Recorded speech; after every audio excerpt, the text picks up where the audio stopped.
Orin Dáfídì orí ìkarùndínláàdóje. Ìfọ̀kànbalẹ̀ àwọn ènìyàn Olúwa. Àwọn tí ó gbẹ́kẹ̀lé Olúwa yóò dàbí òkè Síónì, tí a kò lè ṣí ní ìdí, bí kò ṣe pé ó dúró láéláé.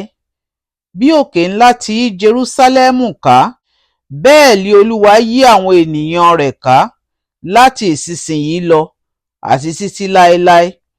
Nítorí tí ọ̀pá àwọn ènìyàn búburú kì yóò bà lé ìpín àwọn olódodo, kí àwọn olódodo kí ó má bàa fi ọwọ́ wọn lé ẹ̀ṣẹ̀. Olúwa ṣe rere fún àwọn ẹni rere, àti fún àwọn tí àyà wọn dúró ṣinṣin. Bí ó ṣe ti irú àwọn tí wọ́n yà sí ipa ọ̀nà wíwọ́ wọn, Olúwa yóò jẹ́ kí wọ́n lọ pẹ̀lú àwọn oníṣẹ́ ẹ̀ṣẹ̀, ṣùgbọ́n àlàáfíà yóò wà lórí Ísírẹ́lì.